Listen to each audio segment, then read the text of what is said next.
Cześć, mam na imię Adriana i witam Was bardzo serdecznie na moim kanale Planterinka Plants and Garden.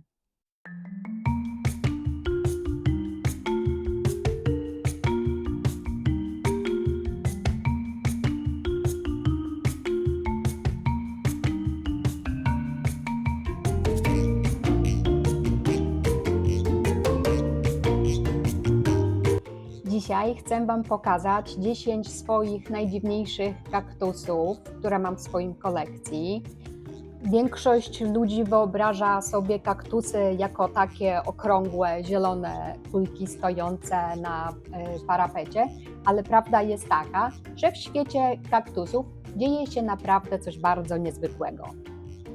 Istnieją gatunki, które wyglądają jak stwory z kosmosu, egzemplarze przypominające zwierzęta, a nawet takie, które budzą lekki uśmiech na twarzy, no i zakłopotanie.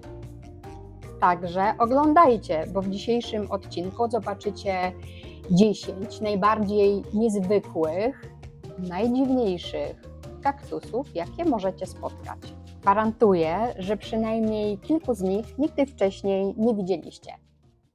Zacznę może od kaktusa, którego nazwa brzmi jak nazwa dinozaura. Ja go sobie tutaj trzymam, a właśnie przywiozłam sobie z Polski taki vintage, bodajże jest to ceramika łowiecka. Bardzo mi się spodobał, znalazłam go gdzieś tam na giełdzie, troszeczkę jest tutaj obity, ale bardzo mi się spodobał, dlatego go mam. No i zobaczcie, jak sobie fajnie go wykorzystałam właśnie do trzymania kaktusika. Nazwa tej pięknej sztuki tutaj brzmi Coryphantha elephantidens. Nazwa tego pana pochodzi z łaciny i oznacza po prostu ząb słonia. Ząb słonia odnosi się do kształtu kolców tego kaktusa. Ma takie wystające właśnie tutaj strukturę elementy. Mój już tutaj zaczął puszczać nowe odnogi malutkie. Jego cechą charakterystyczną właśnie są te wielkie wystające brodawki, przypominające właśnie zęby słonia. W porównaniu do wielu innych kaktusów, kaktus ten może urosnąć do naprawdę masywnych rozmiarów, a gdy zakwitnie, to robi to z rozmachem. Mój jest stosunkowo jeszcze mały, one najprawdopodobniej nie rosną zbyt szybko. Chciałabym kiedyś, żeby i mój zakwitnął, bo kwiaty ponoć mogą osiągnąć 8 do 10 cm średnicy. Mogą być w kolorze purpury, różu, bieli. Ciekawe, co też czasami sam kwiat może być większy niż cała tutaj właśnie góra kaktusa. Także sam kwiat jak rozkwitnie, to będzie wyglądał jak taki kapelusik na tym kaktusie. W naturze gatunek ten pochodzi z Meksyku i rośnie on na suchych, skalistych terenach. W domu najlepiej będzie się czuł na słonecznym, jasnym stanowisku, w przepuszczalnym podłożu z minimalną ilością wody. Pewnie byście się mnie od razu zapytali: Adriana, ale jakiej ziemi używasz do swoich kaktusów? No to ja robię właśnie tak, kupuję obojętnie w jakim sklepie ziemię do kaktusów, tylko że ja za każdym razem, jak mówię, że rośnie coś u mnie w normalnej ziemi, to ja tą ziemię zawsze sobie rozrabiam chociażby z samym perlitem. Tak samo robię w przypadku kaktusików swoich. Kupuję normalną ziemię i mieszam ją z dużą ilością perlitu, żeby jak najwięcej rozluźnić tą ziemię. Możemy dodać inne komponenty do ziemi, żeby ją rozluźnić. Można dodać więcej piasku, można dodać także inne składniki. Ja na przykład mam swoją taką mieszankę, którą bardzo lubię do kaktusów. To jest mieszanka Molly's Succulent Mix. Jest to mieszanka dosyć droga, wysokiej jakości i bezglebowa. Mieszanka ta łączy w sobie wiele składników mineralnych i organicznych. Zawiera w sobie akadamę, korę, skałę lawową, pumeks, mikroryzę i inne pożyteczne bakterie dla rośliny. Czyli jak ja robię sobie taką mieszankę właśnie z tego Molly Succulents Mix ze swoją ziemią, to zobaczcie ile składników bardzo pożytecznych dla rośliny wprowadzam w skład podłoża, w którym później mi kaktusiki rosną. Czyli ta ziemia jest, to podłoże jest bardzo rozluźnione, a jak podlewam, to tak naprawdę ta roślina, ona nie siedzi w mokrej ziemi, przesycha podłoże bardzo szybko, no i jest bardzo odżywcze i bardzo takie fajne dla tych kaktusów i sukulentów. Mój elefancik, mój słonik, ząbek słonia, rośnie u mnie w ofisie na półeczce i przez cały rok on jest pod sztucznym oświetleniem. Naprawdę niewysoko nad nim jest sztuczne oświetlenie, to są dwie lampy Barina T5. Ja Wam podlinkuję to w opisie, te lampy, które ja używam do swoich kaktusów, tych, które Wam tutaj pokażę w dzisiejszym filmiku, i podlinkuję Wam też także, gdzie można kupić ten Molly Succulent Mix. No i przechodzimy teraz do kolejnego kaktusa, który wygląda jak maskotka do przytulania, chociaż maskotką do przytulania nie jest, bo jest wciąż to roślina pustynna. Mam ich tutaj dzisiaj Wam do pokazania dwie odmiany i jest to Monkey Tail Cactus, znany też po prostu jako małpi ogonek. Profesjonalną nazwę zamieszczam Wam u góry, bo nie jestem w stanie tego po prostu wymówić. Mamy dwie odmiany, tak jak już Wam powiedziałam. Pierwsza jest to bezkolcowa odmiana. Jest to taki mój malutki zielony ogonek, który ma gdzieniegdzie na sobie tutaj u nasady delikatne małe włoski. Tutaj też jest ich kilka na górze, ale na jego ciele praktycznie tych włosków tutaj nie ma. Jest to bardzo rzadka, kolekcjonerska odmiana, która rośnie tak samo właśnie jak i ten jego normalna odmiana jego kolegi. Z tym, że z tego co wiem, on rośnie troszeczkę po prostu wolniej. Te swoje kolce delikatne, z tego co wiem, to powinny z czasem te kolce też mu właśnie zaniknąć. Mam tutaj jeszcze jeden małpi ogonek. Jest on w tej chwili największym w mojej kolekcji. To są te regularne małpie ogonki. Ten tutaj ja kupiłam jako same cuttings, czyli po prostu były nieukorzenione, ucięte kawałki tego kaktusa. Zamieszczę Wam tutaj zdjęcie, jak to wyglądało, jak do mnie przyszło. Ja po prostu wsadziłam to w ziemi do kaktusów, mniej więcej tego typu właśnie ziemi, jak Wam przed chwilą mówiłam. Tutaj bodajże właśnie ja ukorzeniałam go, to była chyba sama regularna ziemia do kaktusa, w której było bardzo dużo perlitu. Na początku przy ukorzenianiu podlewamy go bardzo skromnie, ale nie pozwalamy tej ziemi zbyt długo być suchej. Troszeczkę po prostu co kilku dni mu tam taki minimalną ilość wody tam po prostu tak ona szybko podlewałam. Nie wiem, czy to tak dobrze określiłam. W każdym bądź razie ten mój ogonek zaczął mi ładnie rosnąć. Zobaczcie, tutaj wypuścił mi od środka zupełnie nowy ogon, już sobie rośnie. Zaczął puszczać tutaj bokami nowe pędy, także trochę czasu mu to zajęło I jako, że on jest troszeczkę właśnie starszy, to już zaczął być fajnie pokryty tymi swoimi miękkimi włoskami.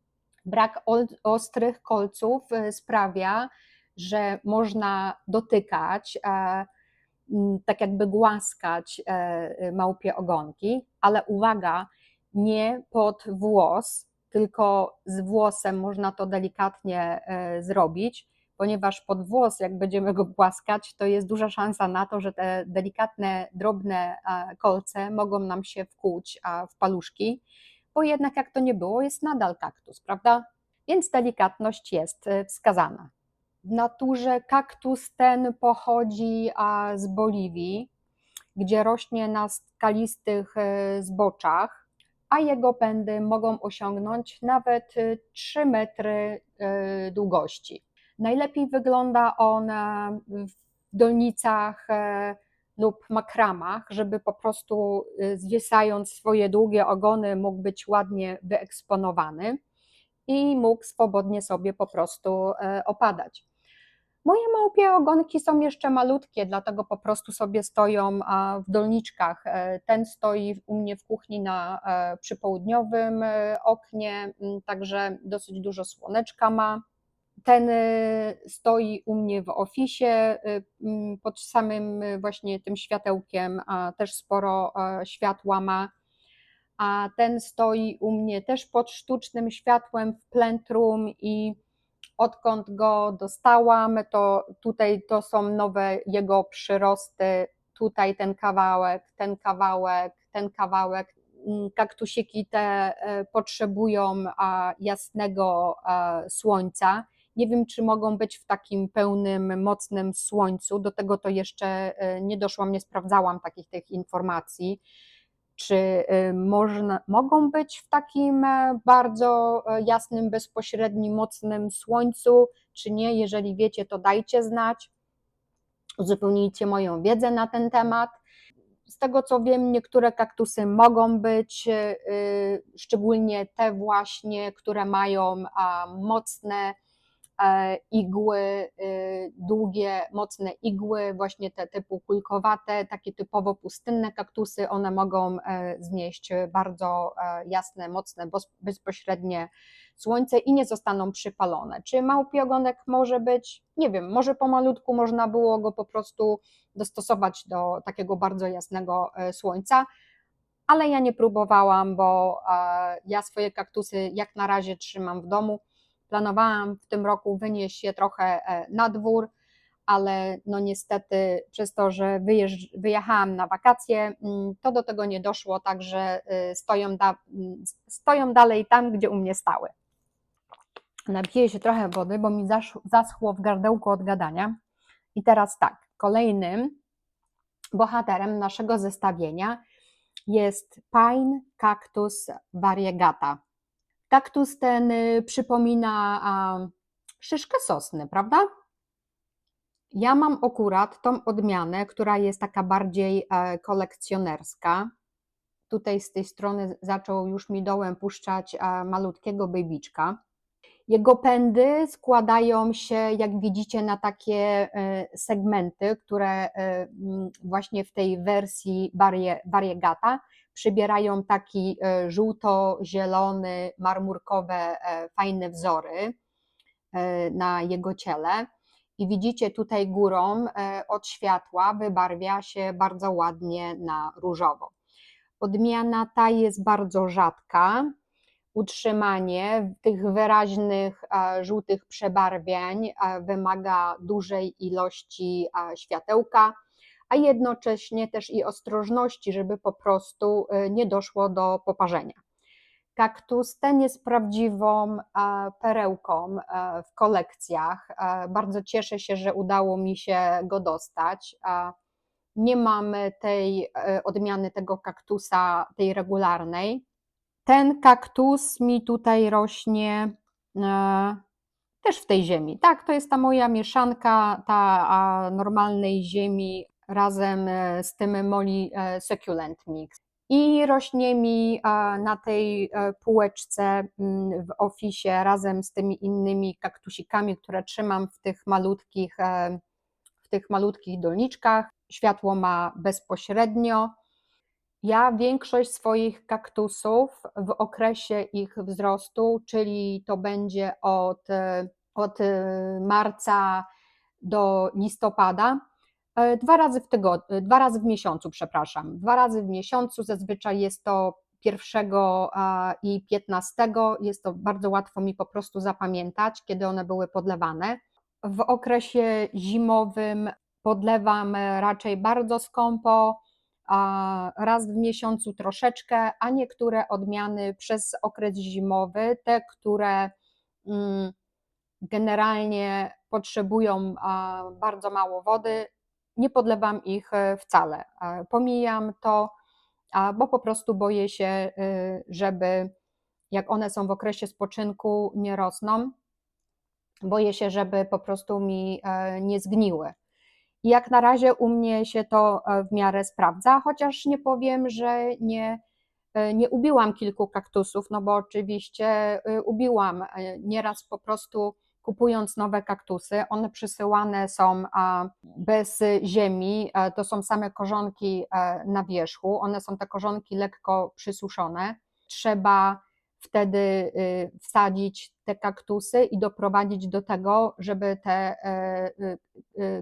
żeby się ukorzeniła tak jakby ta roślina, no i puściła nowe korzenie. Wtedy jak nam już tak nie rusza się ta roślina w doniczce, jak delikatnie ją próbujemy poruszyć, no to znaczy się nam ukorzeniła. Niestety jednak nie wszystkie kaktusy uda się tak ukorzenić i one po prostu z czasem nie pobierają tej wody przez korzonki i nawet jak będą u nas przez pół roku czy więcej, po prostu po jakimś czasie po prostu nam zgniją, umrą te kaktusy, no i tyle. Miałam kilka takich przypadków, że i u mnie się tak stało.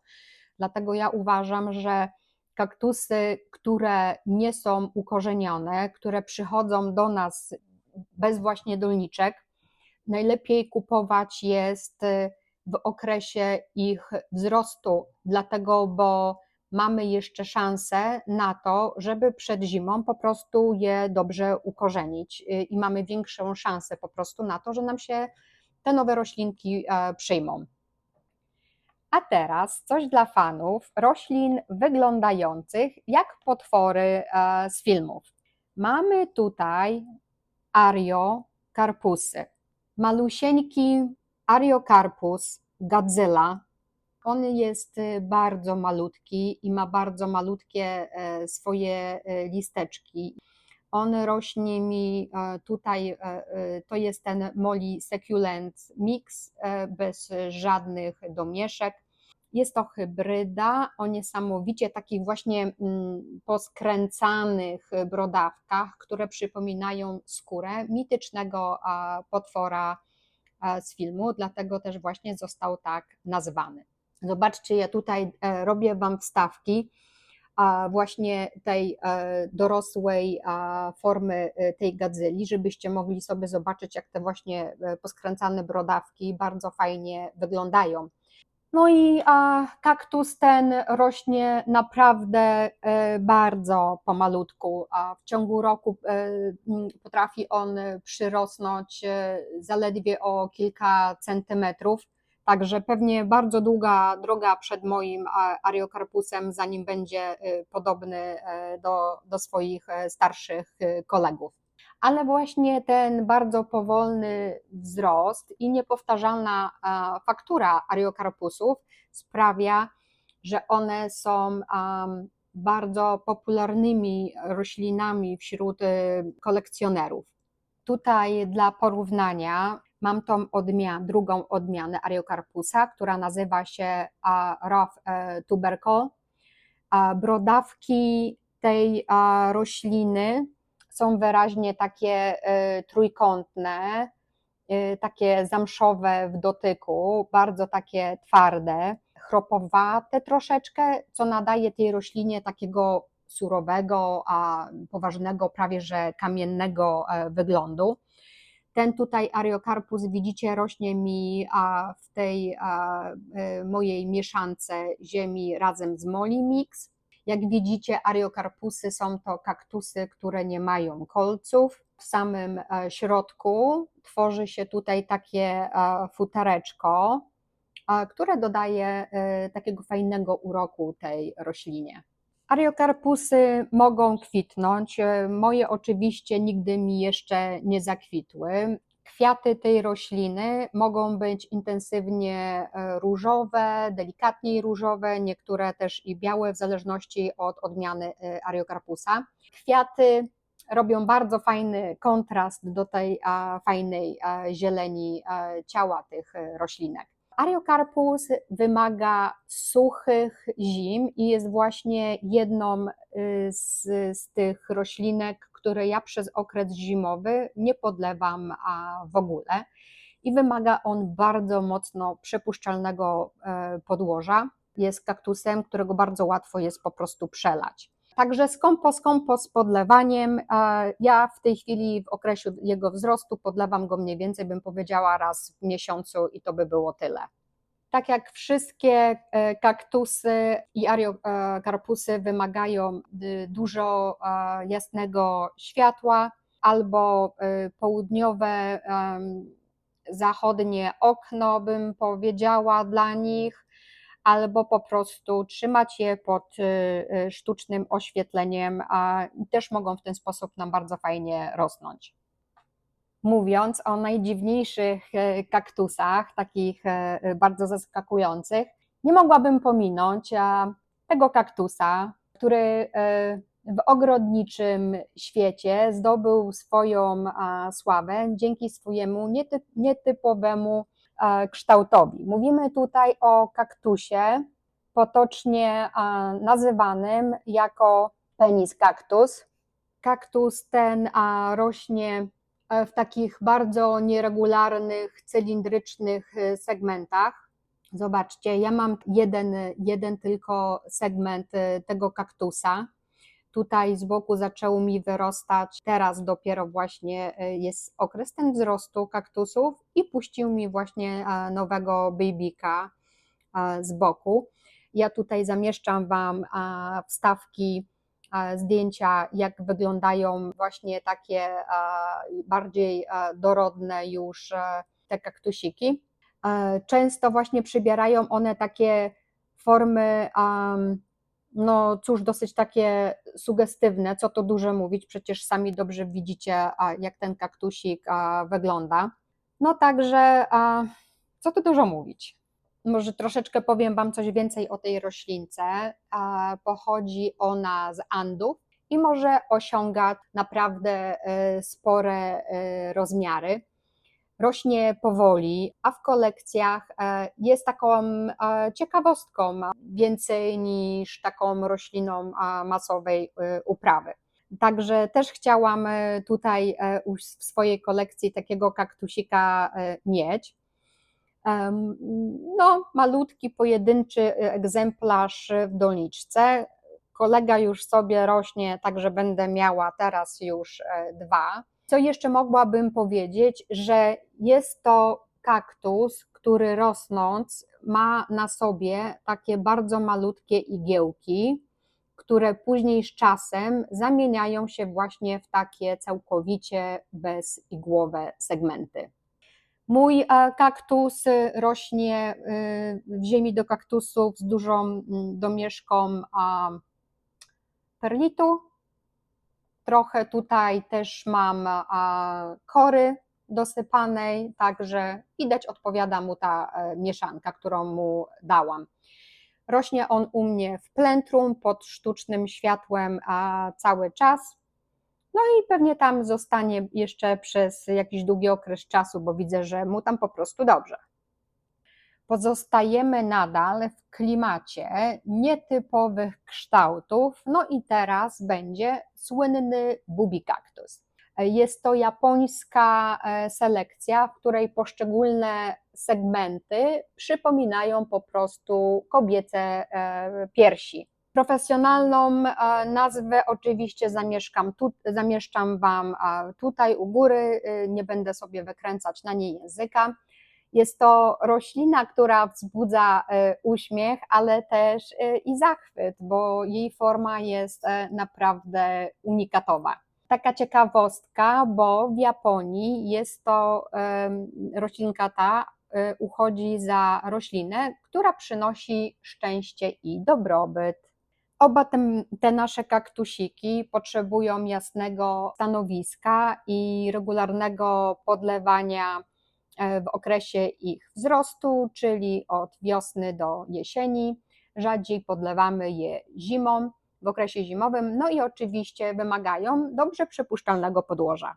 A teraz będzie coś bardzo bajkowego, czyli unicorn cactus, czyli jednorożec. To nie jest jeden gatunek, a raczej potoczna nazwa kilku różnych kaktusów w formie variegata lub w różnych mutacjach, które łączą się w jaskrawe kolory przypominające róg jednorożca. Mogą być to odmiany takich kaktusów jak Gymnocalycium, Echinopsis, no czy inne też rodzaje kaktusów, to już różne robią po prostu genetyczne mieszanki. Kaktus ten może przybierać intensywne, różowe, różne ciekawe kolory. Mój jest po prostu zielony. Tak jak już Wam powiedziałam, te różne kolory, które te kaktusy przybierają, są to po prostu mutacje genetyczne, które zmieniają produkcję chlorofilu w roślinie i po prostu te rośliny wyglądają wtedy jak takie kolorowe, bajkowe jednorożce. Mam ten jeden, kupiłam go naprawdę bardzo niedrogo, z tego względu właśnie, że jest to najprawdopodobniej tam jakiś kaktus po swoich przejściach, co można powiedzieć po prostu po jego ciele, ma dużo takich właśnie jakichś poparzeń, uszkodzeń i tak dalej, ale zachował on swoją właśnie tą strukturę tego rogu jednorożca. Widzicie, że ten kaktus tutaj ma kolce, tutaj ten dół jest więcej taki bezkolcowy, góra, te nowe przyrosty mają więcej kolców, czyli pewnie też i właśnie z wiekiem te kolce po prostu mogą na nim też zanikać. Kolejną taką nietypową rośliną w moim zestawieniu jest Helocereus. Ta roślinka znana jest także pod nazwą smoczego owocu w odmianie Rainbow Dragon. Łączy się on z cechami Gymnocalycium, tworząc naprawdę niesamowitą hybrydę. Jest to typowy kolekcjonerski kaktus, nieczęsto spotykany w kolekcjach roślinomaniaków. Także ja uważam, że oba te moje kaktusiki są naprawdę takie bardzo, bardzo bajkowe. Roślina ta najczęściej szczepiona jest na podkładach, tak jak tutaj widzicie, że jest sam tutaj ten Rainbow Dragon jest szczepiony na innym podkładzie tutaj. Tylko mnie zastanawia taka jedna rzecz, bo jego tutaj ten różowy kolor przechodzi też i tutaj. Także nie wiem, jaka to u mnie jest mieszanka, ale bardzo mi się ten kaktus podoba. Jest po prostu taki inny.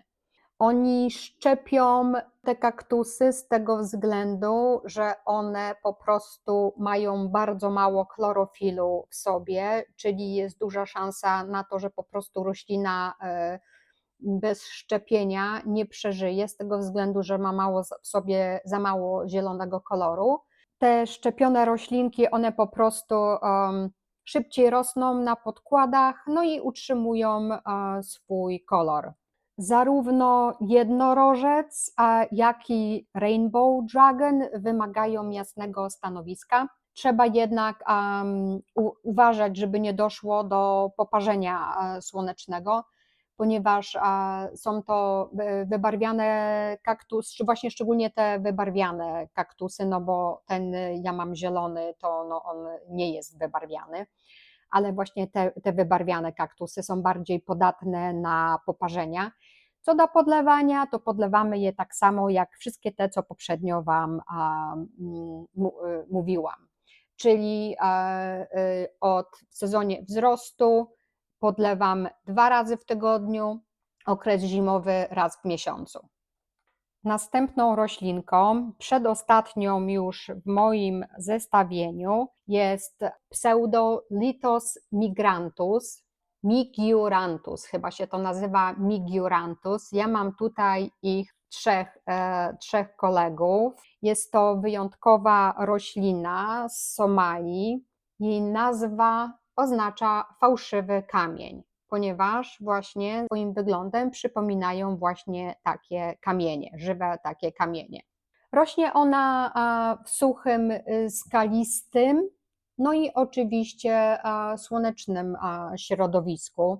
Wygląd tej rośliny jest taki bardzo charakterystyczny, taki, zobaczcie, one mają na sobie właśnie takie malutkie guzki jakby.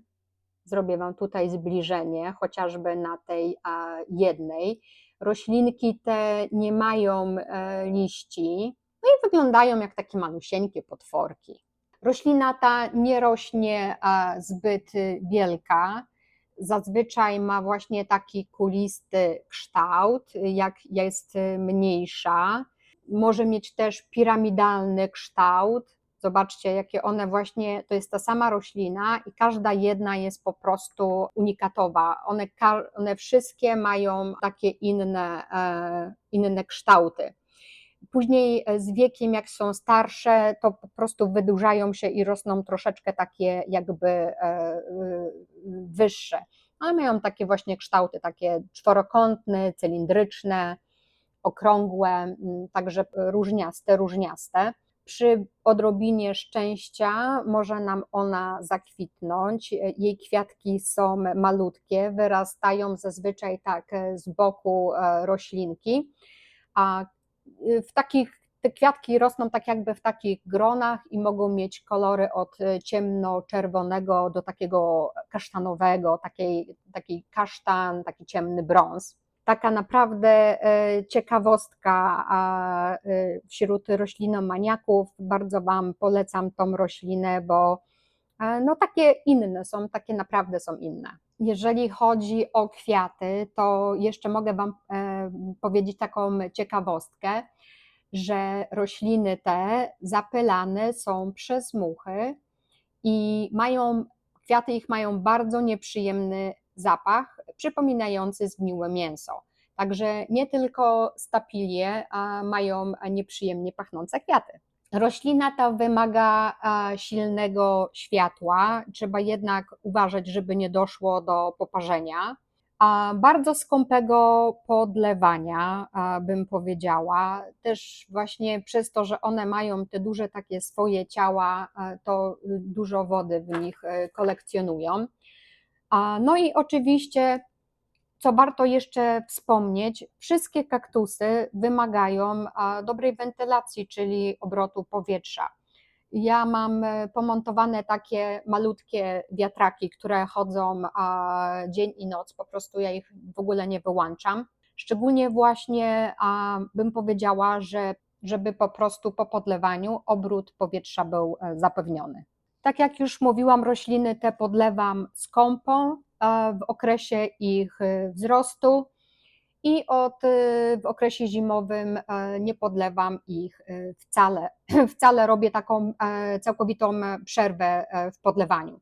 Rośliny te rosną pomalutku, dlatego też nie trzeba ich często przesadzać. Wystarczy przesadzić je raz na 2-3 lata. Także jak kupicie mniejszą roślinę, rośnie pomału i nie będzie Wam zabierała zbyt wiele miejsca, a roślinkę w kolekcji już będziecie mieć.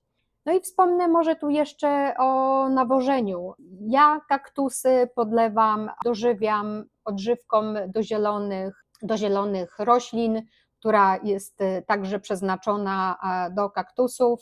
Może jak mi się skończy ta odżywka, to kupię sobie specjalną odżywkę, taką specjalną do kaktusów, zobaczę na przyszły sezon to już będzie, czy będzie jakiś po prostu zmiana, czy one lepiej będą mi rosły wtedy.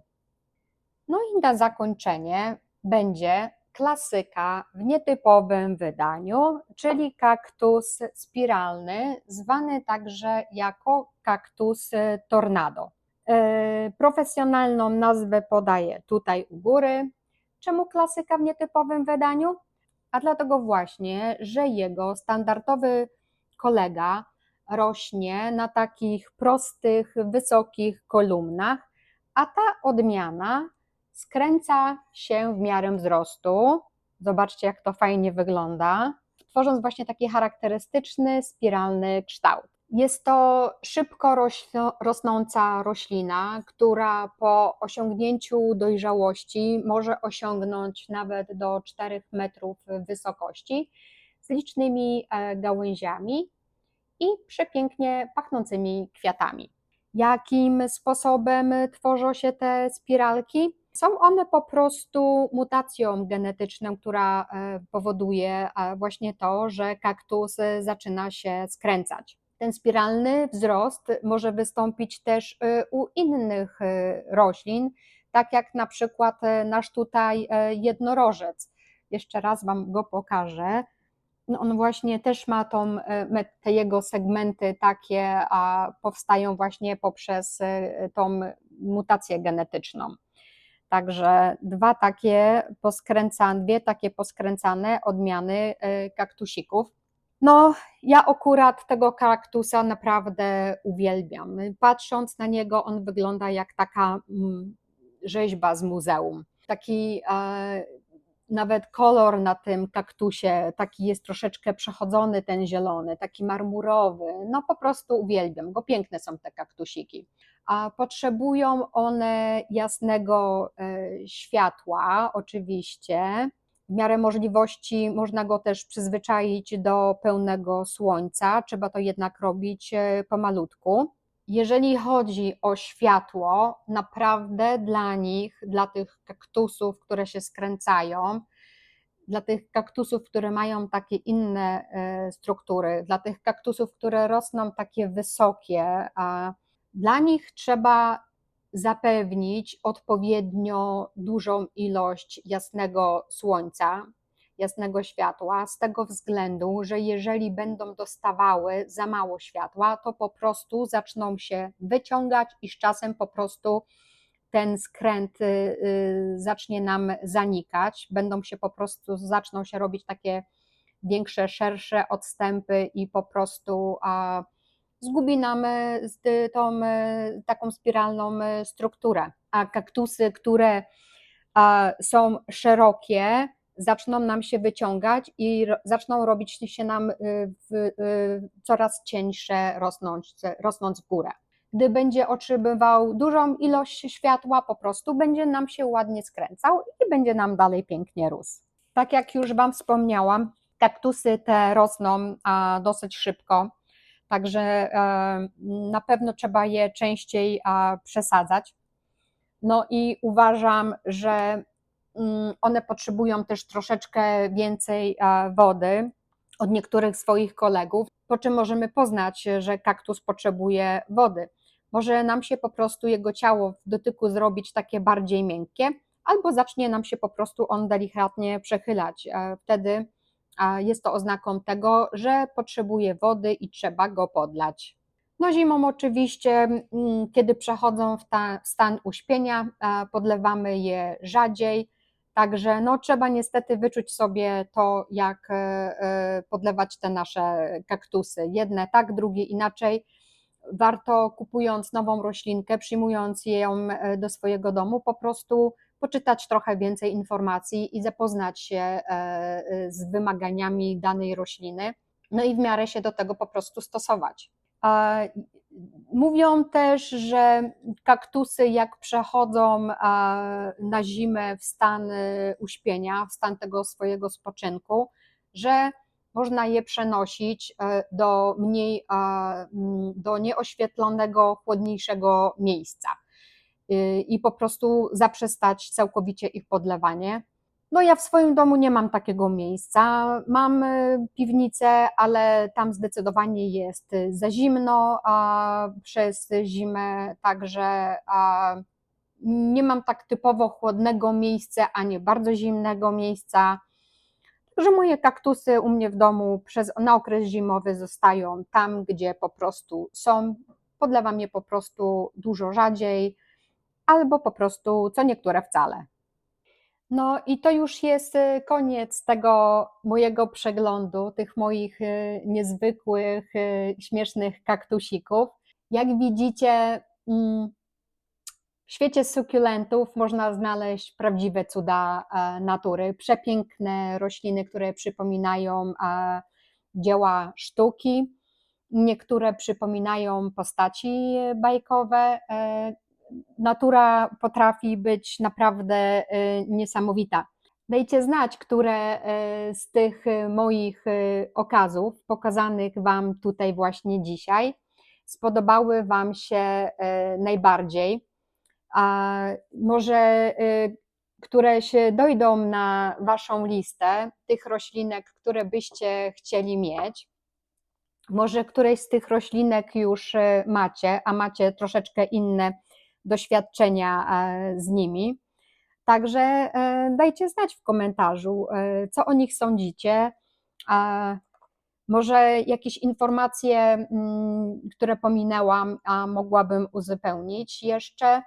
A może Wy macie jakieś triki takie fajne na swoje kaktusy, albo jakieś takie informacje, które ja mogłabym też skorzystać?